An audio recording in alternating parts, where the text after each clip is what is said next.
Now, Admiral Salen Koch is a character that appeared in Call of Duty Infinite Warfare, and he was really the main antagonist for the game. He was part of the Settlement Defense Front, which we know was a totalitarian, militaristic, fascist state that originated on Mars and succeeded from Earth. And their main objective was to kill Earth, to get rid of Earth, to kill everybody in it and have Mars be the only superpower, be like the only thing that ruled the universe. At least that's what was going on in Call of Duty Infinite Warfare. Now, Salen Koch, when you first get introduced to the character, his opening is haunting. It's savage, it's cruel, it's brutal. I mean, you are put into this planet with your team of 3. You guys go in there, try to stop some shit that's going on, fight your way out, and as it looks like you're maybe getting out, you get intercepted by the SDF and some of its military bots. And the guy who approaches you is Salen Koch. You don't necessarily know who he is, but you know that he's in charge. You know that he kind of runs whatever the hell is going on. And we get this introduction to him where he kills us in cold blood. He shoots one of his own guys to prove a point. I mean, the guy is psychotic, savage, and ruthless. And that's what you want sometimes in a Call of Duty villain. That's what you want in a villain in general. I mean, he had great speeches. He had a great look. The scar kind of coming down his face. You're wondering, where the hell did he get that scar? Are we going to get to know a little bit more of his backstory? Who is this guy? Why is he the admiral? Does he have parents who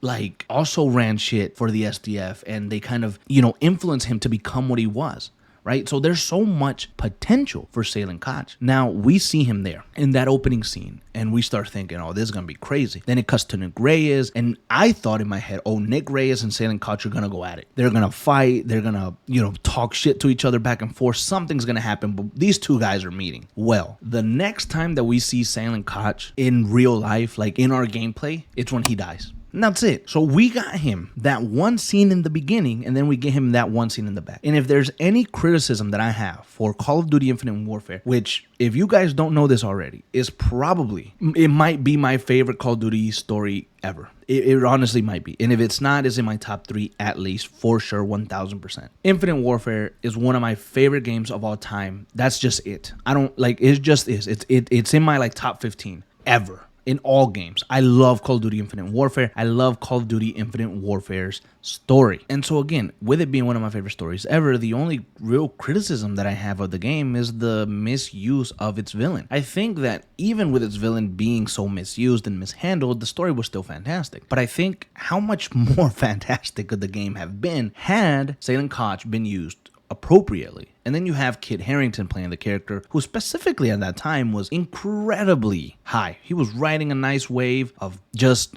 being famous with Game of Thrones. He was part of the very successful HBO series. And so you have Kit Harington in a role. You probably want to use him as much as you can. Probably want to use him a lot. You probably want him to have a lot of lines. You probably want him to maybe even have a section as a playable character in the game. Something like that, right? Call of Duty could have done something more with his character. Now, there's so much left on the table for Salen Koch. I mean, if we look at his biography and you read the very first part of his biography, brought up during the early days of the Settlement Defense Front regime, Salen Koch developed a deep disdain for ideals of freedom and democracy, which was largely a result of the SDF propaganda machine. During his time in SDF Naval College, he engaged in a rivalry with the now Vice Admiral Caleb Thies. Now, I'll stop right here for a second. I think that this is incredible because you don't even know none of this stuff because it's never really expanded on when you're playing the game. They don't talk about how he was brought up. They don't talk about why he hates these people. He doesn't talk about how he was maybe brainwashed. He doesn't talk about any of that. And it doesn't even talk about his rivalry with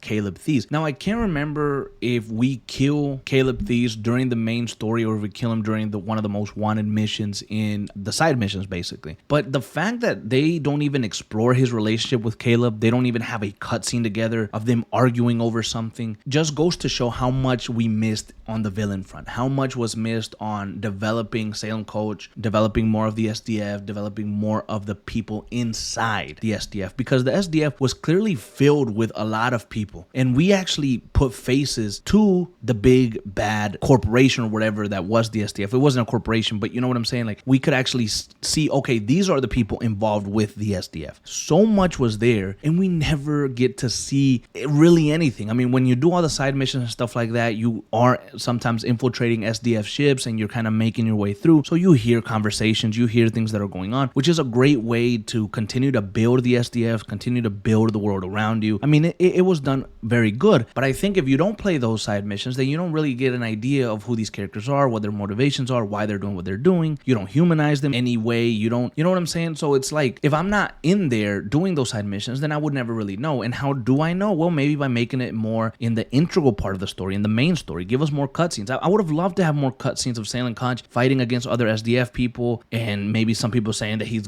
going off the reservation, he's getting too crazy, he's gonna start this big war, and some people are kind of like, hey, you know what, let's get it, and some people are like, hey, you know what, actually, I don't think we should do it. And we could see his reaction to that. Does he get pissed off? Does he kill other people? I mean, I would have loved to see more of that, more Kit Harington, more Salem Conch, more cinematics, more exploration of his character. Now, if we continue to read the second part of his biography intro, it states here that he attended a delegation to the UNSA Naval College at Oslo, a trip which only cemented his pro-SDF ideals. Post-graduation, Koch became widely known throughout the solar system, becoming the youngest recipient of the Iron Sword, scaling Olympus Mons, advocating for the construction of the SDF's first super carrier, and coining the font's infamous motto, "Death is no disgrace." So clearly Salem Koch had big dreams, big ideas, big goals since a very young age. He was clearly a villain that was a villain, I think, through and through. His youth shaped him, and there was so much that he could have done in the story of Infinite Warfare that pushed his character into the levels of a Raul Menendez, a Jonathan Irons, a maybe Gabriel T. Rourke. Like, some of these villains that we love a lot, some of these villains that we think, oh, these villains could have been right, oh, these villains, actually won in the end. These types of things, like, he could have got shot into those guys if he would have been handled a little bit better, if we would have seen more of him, if we would have gotten more cutscenes again, if we would have played a section as him. What if we play a section where we're playing like as an SDF soldier and we're infiltrating a place on Earth or something like that, and Salem Koch is there, and we basically cause this big massive explosion, or we kill a bunch of people at this delegation meeting or something like that, kind of similar to like a No Russian but in space, or a No Russian, stuff like that, right? Like, I just feel like we could have done much more with Salem Koch. I think he's a wasted villain. I think he's a villain that had so much more potential, and he just never fulfilled that potential. I mean, the title of this video will probably be something like Call of Duty's Most Forgotten Villain, and it's the truth. He's forgotten because nobody ever thinks of him. When you think Call of Duty villains, Salem Koch never appears to your mind. And it's a shame that he doesn't, because again, you had a very good actor play the role, or at the very least, a very famous actor at the time play the role that could have elevated the game more, that could have gotten the game out to more of his fans, things like that, got more people into the world of Call of Duty. And I think it's also a shame because Call of Duty Infinite Warfare is one of the best visual Call of Duties ever made, one of the best written Call of Duties ever. I absolutely love that story. And it is a disgrace that when you think of great villains, you never think of Call of Duty's Infinite Warfare villain, Salem Koch.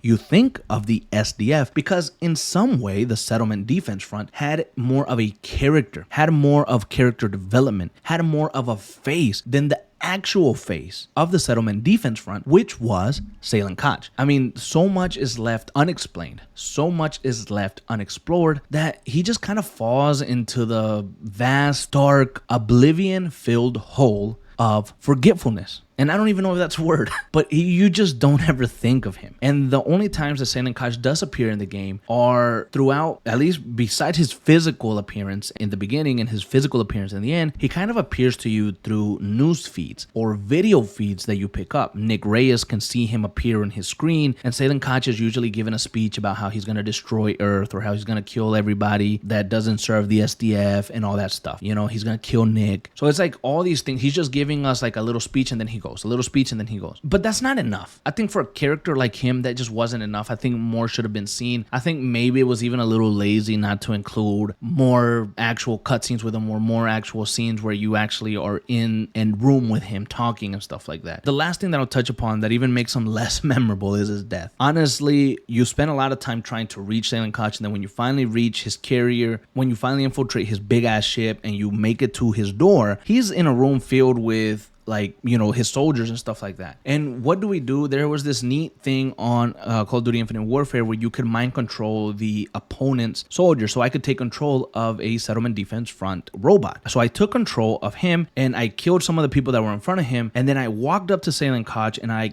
beat him until he was like kind of unconscious. And then we break in, we shoot everybody else, and we get to Salen Koch. And then Nick Reyes has the opportunity to let him speak or just kills him. So either he dies after his speech or he dies during his speech. Either way, it wasn't all that memorable. I didn't necessarily like that I get to take control of one of his robots, go in there and kill him, because honestly, it made him feel and it made him seem inept. Like, how the fuck does Salen Koch not realize that Nick Reyes or anybody else could just take control of one of those stupid robots and turn that robot against him and kill him? How did he not prepare for that? How did the people at the settlement defense front not prepare for that? If anything, he shouldn't have had any robots in that room with him, and he should have only had like human people in there, so that wouldn't have happened. I thought that it was such an oversight from Salen Koch. I thought it was something an inexperienced admiral would have done. I think we caught him by surprise, and it was just so dumb the way that he died. Honestly, it was so dumb. And again, that's one of the very small criticisms that I have of Call of Duty Infinite Warfare, because you guys already know I love the damn game, but Salen Koch was so wasted. I mean, so much more could have been done with that character, and I truly do believe that he is Call of Duty's